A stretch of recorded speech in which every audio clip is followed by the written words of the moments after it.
Hello and welcome to National Focus. I am Shakira Peo. In the headlines, $160,000 has been made available to complete the second phase of the Youth and Enterprise Centers in Grand Bay. Dominica has ranked the best country for the Citizenship by Investment program for the fourth consecutive year. And Minister for Education calls on parents to support their children to boost their academic performances. Details of the headline stories and more when we return. Scary! Everything just shaking and making big creaky noises. Earthquakes, big and small, take place in the Caribbean at least 10 times a year. The dishes rattling and falling and breaking, then Vanna started to scream. All I could think to do was shout, "Get outside, get out!" Earthquakes, hazards, take control, reduce your loss. If an earthquake hits, what can you do? Get down. Get under an item of furniture like a table. Hold on and stay there until the quake passes. Find out lots more about earthquakes and other hazards at your local disaster office. A message from your National Disaster Office and Sidera.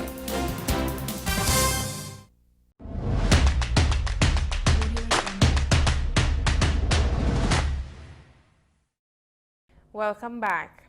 The government of Dominica has handed over a check of over $160,000 to the Grand Bay Village Council for the commencement of the second phase of the rehabilitation of the Grand Bay Youth and Enterprise Centers. Minister for Youth Development and Empowerment, Youth at Risk, Gender Affairs, Senior Security and Dominicans with Disabilities, Honorable Dr. Addis King, says to date government has spent in excess of $400,000 for the rehabilitation of these centers. Minister King says these facilities have assisted many young people in that constituency to contribute positively through the Youth Skills Training Program. To date, the government of Dominica has spent over $400,000 for rehabilitation works at these facilities. The government is grateful for the partnership with the Grand Bay Village Council in the implementation of the reconstruction efforts. The government is also very satisfied with the amount of work that was done by the contractors during the first phase of the project. Minister King says these facilities will also be used as hurricane shelters. She called on villagers to take ownership of this project. In addition to the technical, social, and recreational activities that these facilities will provide, they will also be used as hurricane shelters for the community. As Minister responsible for youth development, I look forward to the recommissioning of these facilities for the benefit of the young people of Grand Bay and the neighboring communities. And I urge the young people to take advantage of the various programs that the Youth Development Division will be offering in these facilities in the near future. I also urge the residents of Grand Bay to take ownership of these facilities. It is your community. It is yours. Please ensure that the facilities are taken good care of and not vandalized. Let us work together to build our communities and our country as we build dynamic Dominica. Member of Parliament for the Grand Bay constituency, Honorable Edward Regis, says he is looking forward to the completion of this project as these buildings have served the community for years and will continue to be one of the places villagers get the opportunity to enhance themselves and by extension their families through the Youth Skills Training Program. I look forward to phase 2 of this project. I'm happy that the ministry can testify that phase 1 was very well done and that our contractors here in Grand Bay, Mr. Carlton Merrifield and Mr. Timothy Noel, need to be highly commended. Bernard Noel need to be highly commended for the work that they did at the center, they and their staff, and we look forward to them continuing in phase 2 to ensure that we can have, a proper center that can be used again for youth skills training and for other activities. Since Maria, we have been devoid of areas to keep meetings and so on, and the youth center also lends itself to that. Honorable Reggie says the buildings are being constructed with resilience in mind as government seeks to build a dynamic Dominica by building back better. We are building into the facility resilience because it used to be a galvanized covered facility. Now we have had a cast roof, and so that makes it even better for becoming a hurricane shelter. And what is going to be done now is a lot of the finishing works, the windows, the doors, and several other amenities that will be put in place to ensure that the facility can accommodate all of the programs that will be undertaken there. The project is expected to be completed in November 2020. The Commonwealth of Dominica has ranked first for the 4th consecutive year as the country offering the best citizenship by investment program. This was according to the 2020 CBI Index published by Financial Times Professional Wealth Management magazine on September 8, 2020. Dominica continues to balance an excellent reputation for meeting the needs of investors with strong due diligence, a low minimum investment outlay, efficient processing, and a renewed focus on family reunification. Recent reports indicate that Dominica continues to offer one of the most sibling-friendly programs. This makes provision for a wider age eligibility, allowing those who have obtained Dominican citizenship to add more dependents after the initial application, such as newborns, new spouses, and pre-existing dependents. The country scored maximum points in 6 pillars to include measuring family appeal and the program's certainty. Other pillars Dominica scored top marks in includes the lack of mandatory travel or residence. I must say on behalf of the staff of the CBI unit, we are quite elated to have been ranked the #1 program again for the 4th consecutive year by the Financial Times of London. The Financial Times is a world organization which is highly regarded all over the world. They conduct an independent assessment and for the 4th consecutive time chose Dominica as the best program in the world. I must say it says a lot for Dominica, it says a lot for the unit, it says a lot for the program of Dominica Citizenship by Investment. They look at a number of factors in assessing who is the best. That of course includes longevity, and we have been around for 28 years, been very solid. They look at due diligence, which is also very, very important for us. It's the cornerstone of what we do in our program, ensuring that the vetting of each applicant individually is very well done. Of course, there is the economic threshold in that people could invest in Dominica, and among that is that could be easily reached and afforded by our investors. So that too is important for us.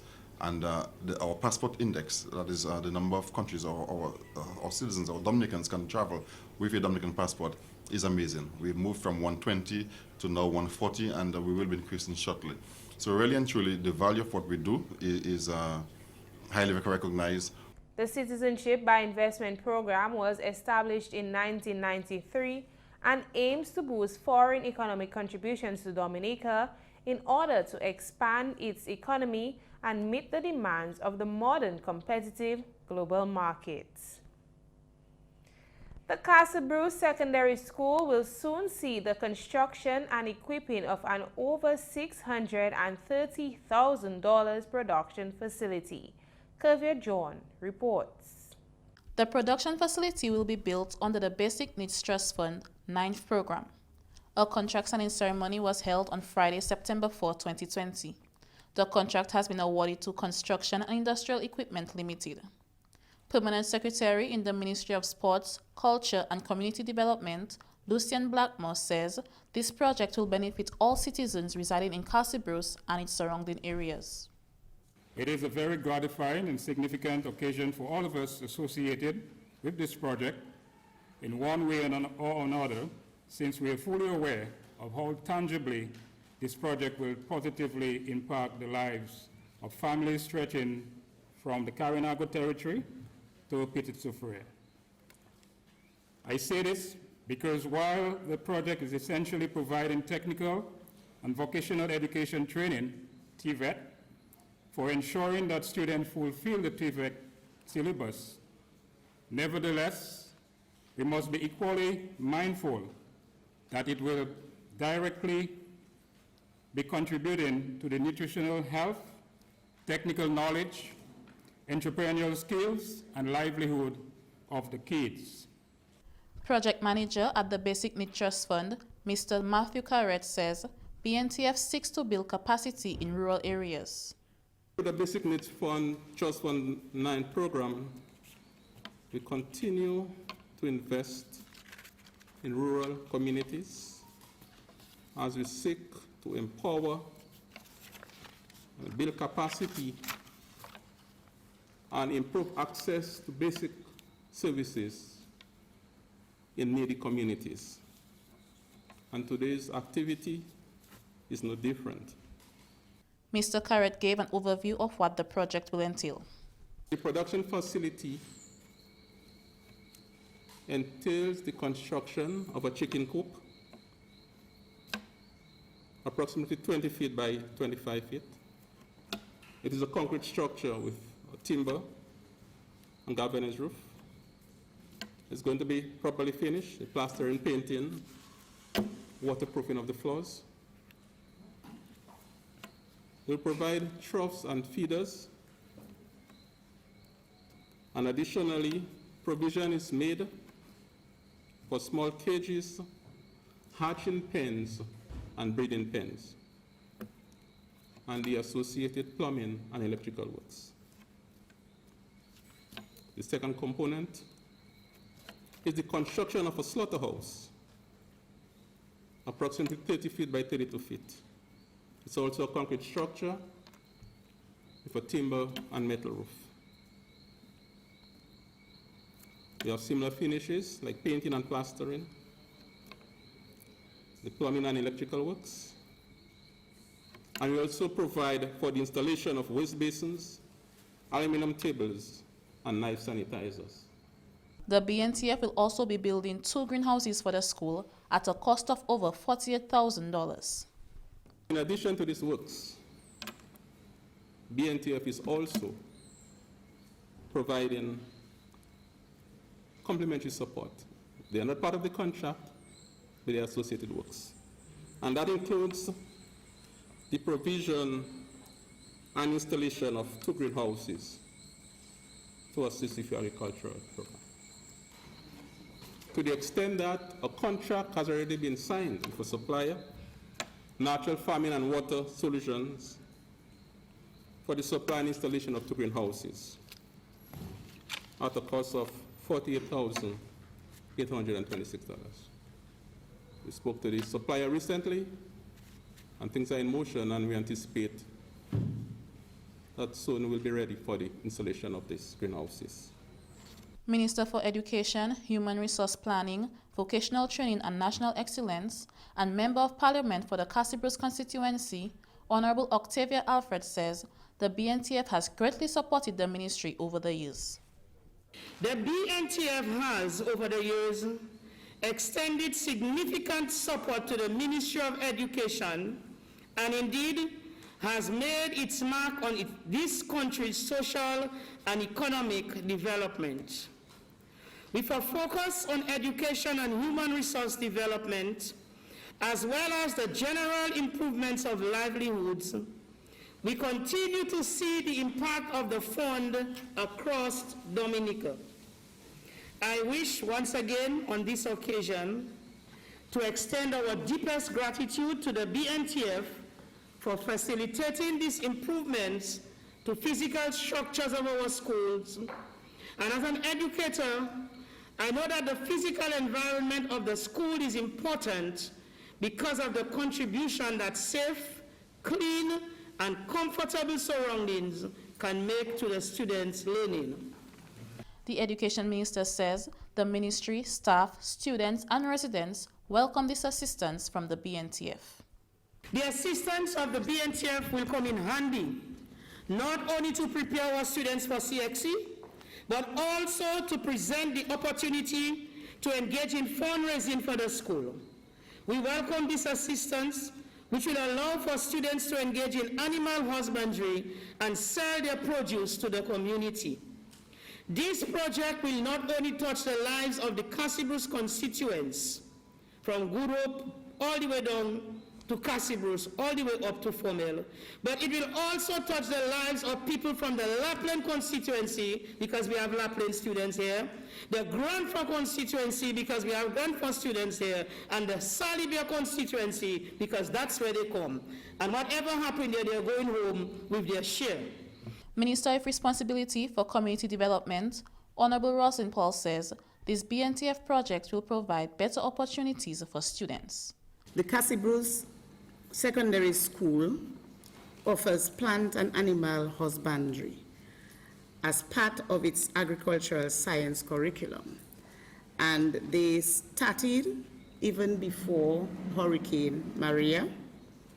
And with the advent of the effects of Hurricane Maria, whatever they had was affected. But today they are going to get so much more.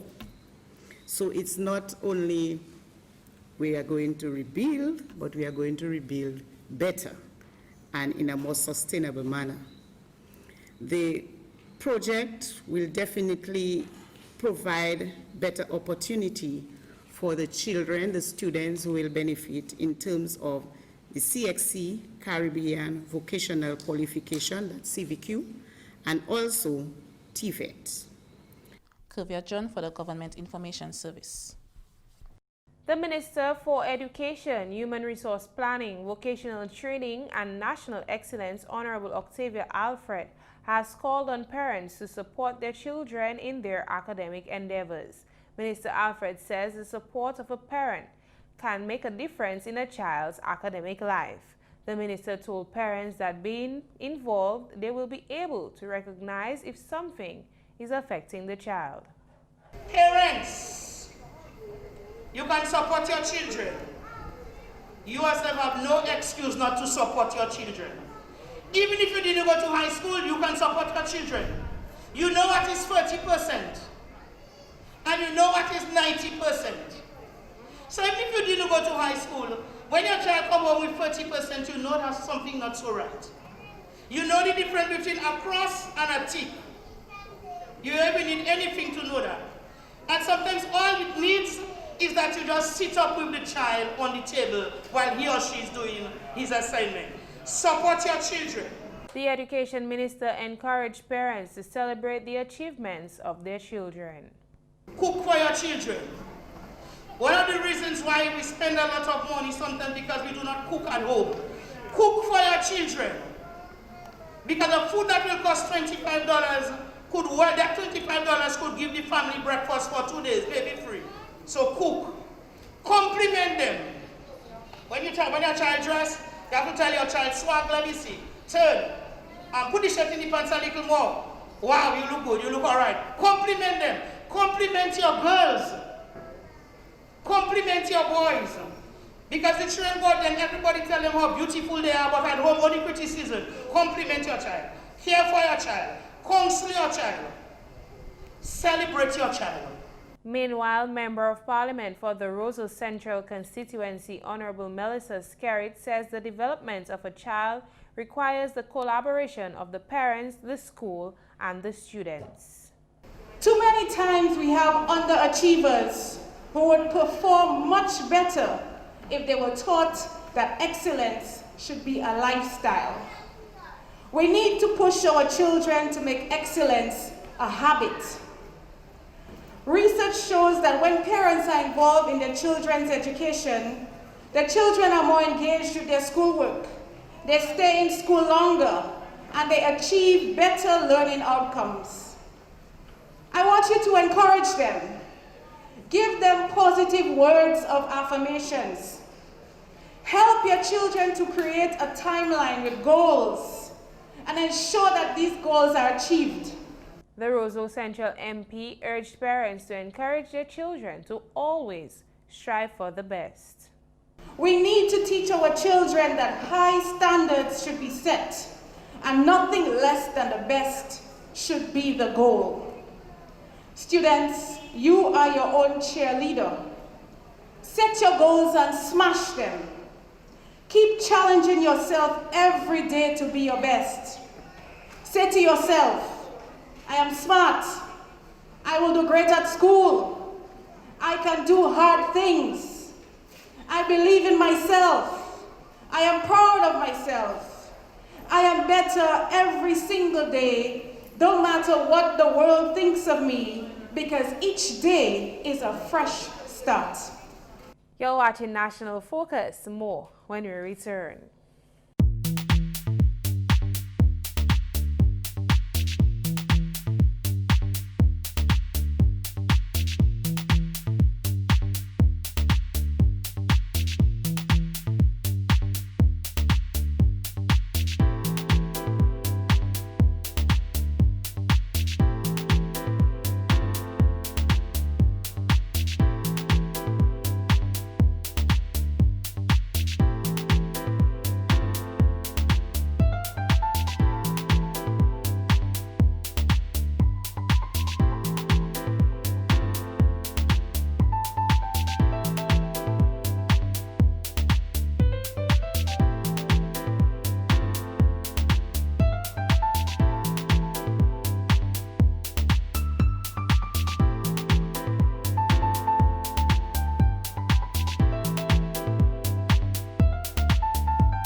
Welcome back.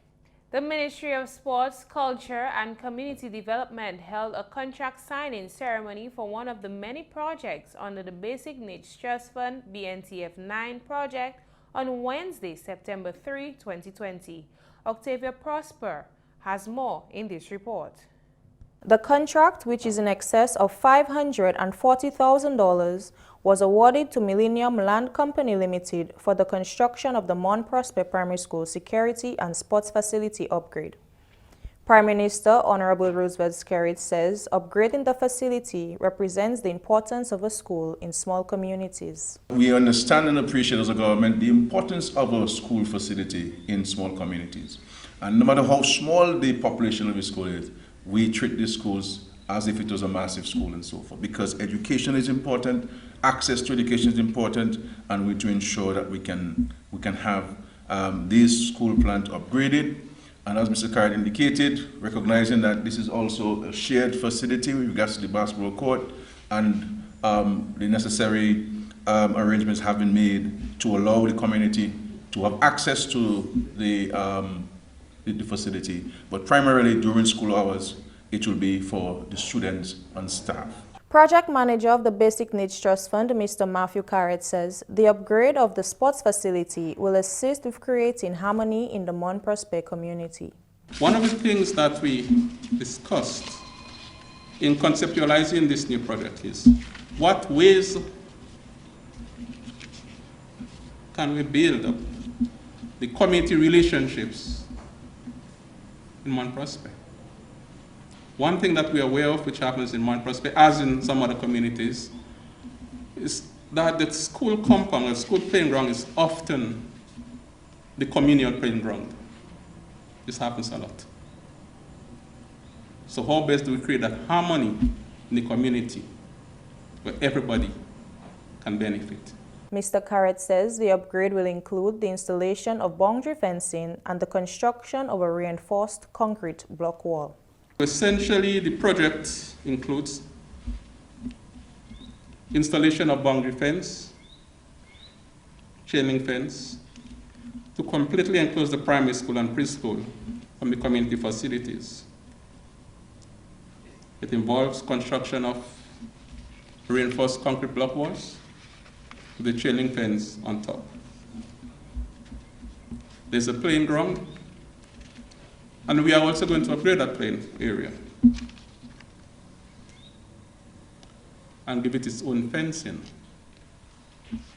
And a large portion of this project involves the upgrading of the basketball court. Mr. Carrot says the facility will also consist of concrete benches and a fenced basketball court. There'll be other things like construction of concrete benches, and the perimeter of the basketball court will also be fenced. And the intention is to have separate gates for the school and the wider community. Added to the court upgrade is also multi-purpose lighting, so you'll be able to play during the day and during the night. And we have complemented all this by construction of a security hut at the entrance of the building. And it is not any little shabby security hut. We are going to give you a proper security hut, well furnished, with its own washroom facilities. Parliamentary representative for the Roseau Valley constituency, Honorable Dr. Irvin McIntyre, says the addition of a court to the facility will assist with generating income in his constituency. The idea also that we have lighting for the court, it brings in another aspect for sporting, not only in Mount Prosper, but for the entire Roseau Valley. Because remember, you used to have the Roseau Valley Basketball League, which was one of the biggest leagues in the island. And I remember Mount Prosper playing in that league as well. So if we have a court of that standard, the games wouldn't only be in Trafalgar, but the games can be in Mount Prosper as well. And the games can be in the evening, and that can also even bring more economic development to the village of Mount Prosper. So it's a bigger picture. It's not just a court, it's what a court can bring with it. So it brings some economic advantages with it as well. Honorable McIntyre also encouraged residents to make proper use of the facility and other amenities made available by government. The bottom line comes in that we have to play our part and we have to be part of that development. So if the education is provided, if the sporting facility is provided, if the roads are provided, if the water is provided, what left is for us to make use of those different things that the government is giving us so that we can develop ourselves. The government cannot do it alone. They're playing their part and they're providing everything for us, the people of Mount Prosper. So we have to play our part and make use of those things so that we can develop ourselves as a community. Minister for Sports, Culture and Community Development, Honorable Rosalind Paul, encouraged students and residents of Mount Prosper to maintain the facility. We hope and we encourage you, when this project comes to fruition, that you as a community will ensure that it is protected, will ensure that it's maintained, and you will ensure the best utilization of this project here. And so I just encourage you. I am happy for you as a community, and I want to thank the Basic Needs Trust Fund unit for the work that it continues to do, and express our commitment to continue to work towards the development of Mount Prosper and other communities across Dominica. Since its inception in 1979, the Basic Needs Trust Fund program has been contributing to poverty reduction in targeted communities by providing infrastructure and livelihood enhancement services nationally and regionally. Octavia Prosper for the Government Information Service. General Manager of the Dominica Water and Sewerage Company Limited, DOWASCO, Mr. Bernard Etinoff, says that DOWASCO has successfully bounced back to a stage the company functioned before the ravages of Hurricane Maria in 2017. Mr. Etinoff says that one of the challenges recently faced within the company is the payment of bills. He says as a result of lack of payments, the company had to request assistance from government to meet company expenses. However, a new initiative was recently introduced to facilitate payments remotely in hopes of mitigating against this issue. We are working on having various payment mechanisms whereby persons can pay their bills, view their bills, query their bills without coming to the office necessarily. The Ministry of Public Works and the Digital Economy is assisting us in trying to see how, we can piggyback on government systems to help make that happen. Mr. Etinov mentions a few other challenges posed to the company. We went through a little dry period earlier this year, and some intakes were beginning to show signs of reduced volumes of water, and so we had to use trucks to supply some areas quite frequently, areas such as Sandover, Good Hope, Cassie Bruce, some areas on the West Coast. But it seems that things have improved significantly with the rains that we are having now. In fact, we have had water interruptions over the last weekend in quite a few areas because of the heavy rains that we had. There was silt, some intakes were silted, there were other debris, there were trees fallen, broken pipes, and so it took a couple of days in some instances, 3 days in the Penville Vickers area, for example, to restore water.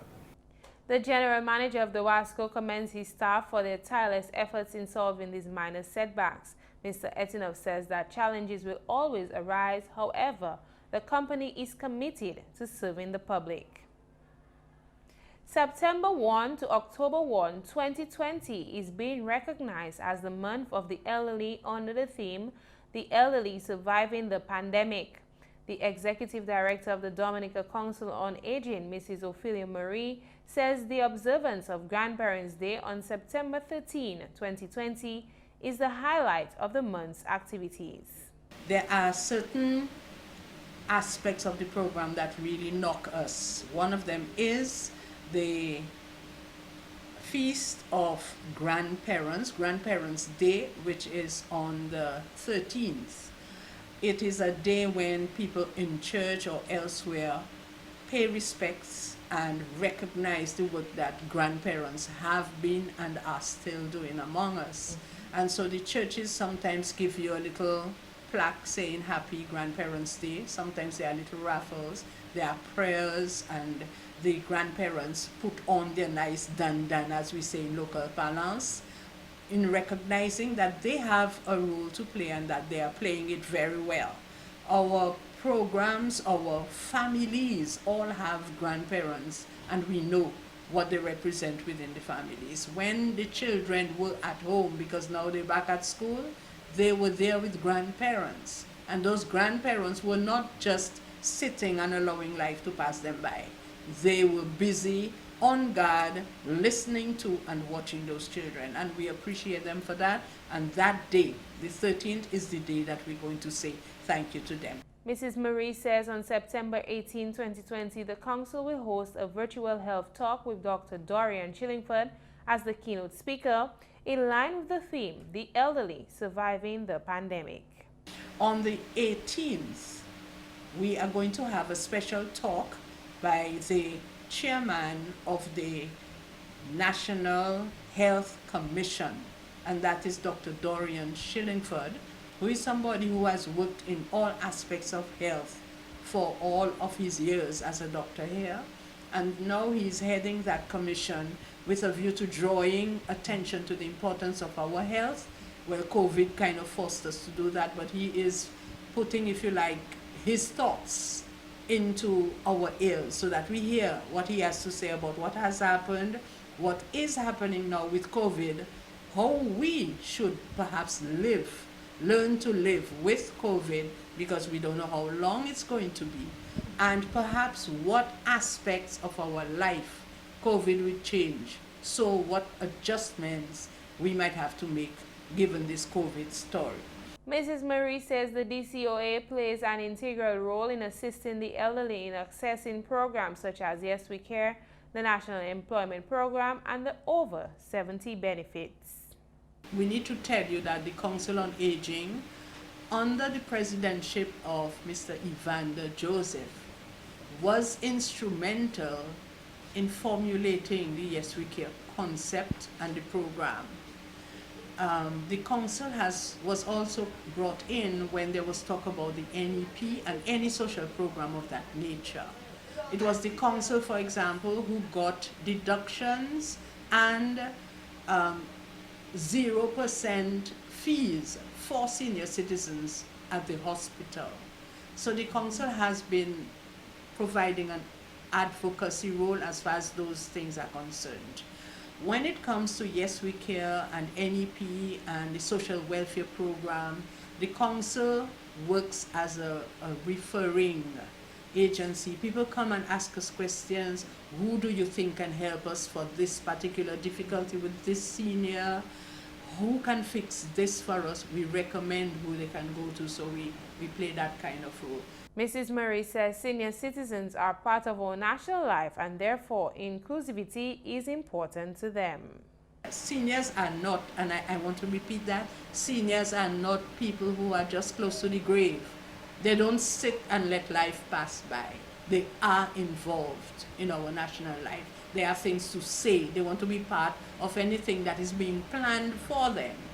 And as I said earlier, when they were home together with the children, they were in charge. And they continue to be sensitive. They show us how to be resilient, how to be strong, even if there's a knee hurting or there's a stomach ache or what have you. So kudos to the seniors. Let's love them. They are all gems. As part of the activities, award-winning Colin XP and Cornell Phillip are paying respect to the elderly on Sunday, September 13 via their virtual music therapy show to begin at 5 p.m. A decision has been made to cancel this year's World Creole Music Festival. The festival was scheduled for October 23 to 25, 2020.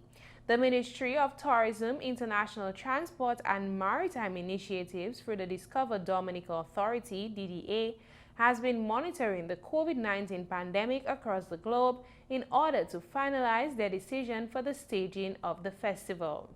Minister for Tourism, International Transport and Maritime Initiatives, Honorable Dennis Charles, identified the importance of adhering to the Ministries of Health, Wellness and New Health Investment protocols, and as a result, cannot encourage mass gatherings. The decision to cancel the World Creole Music Festival was described as extremely comprehensive.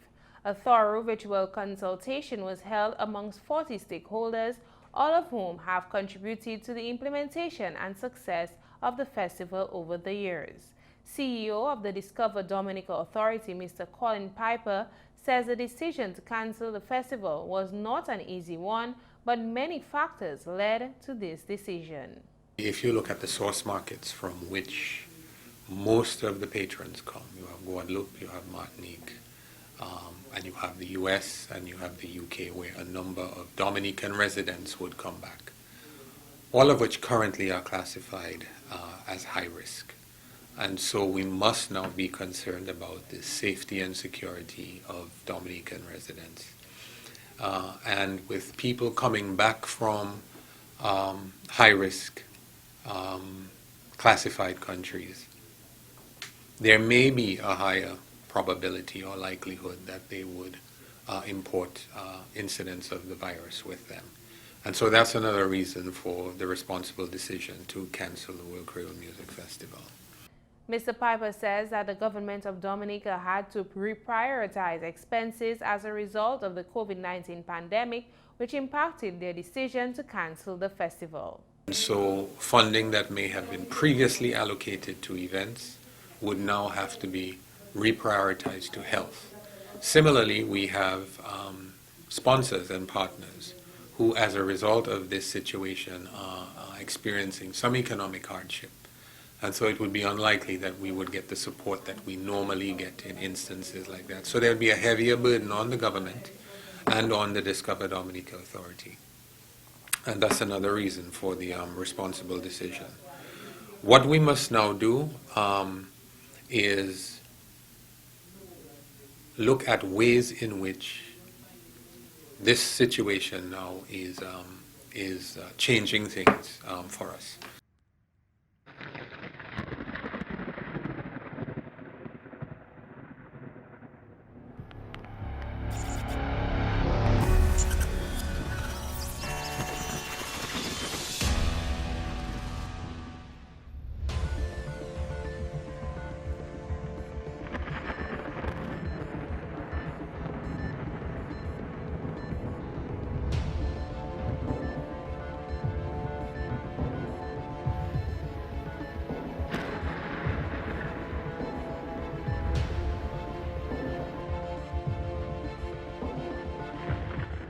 And now your weather update. A surface to low-level trough associated with Tropical Storm Paulette is affecting the area, resulting in a reduction in wind speeds.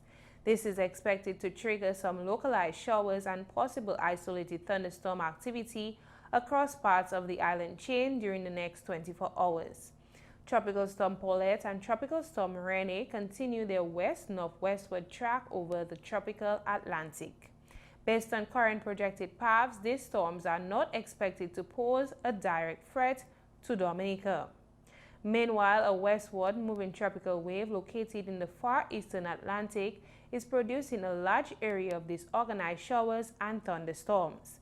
The system has a high chance of development, and a tropical depression is expected to form within the next few days as the system approaches. This system is expected to approach the area by mid-next week. Residents are advised to monitor the progress of the system. An increase in swells is anticipated during today as Paulette nears the area. Moderate to rough seas are expected during the next 24 hours, with swells peaking to 10 feet. A small craft warning is in effect. Small craft operators and sea bathers, particularly on the East Coast, should exercise caution. And that's all for this edition of National Focus. Be sure to follow GIS Dominica on Facebook, YouTube, as well as on Twitter. You can also drop us an email at gis@dominica.gov.dm. From all of us here in the GIS News Production team, I'm Shakira Pear. Thanks for watching and have a great weekend.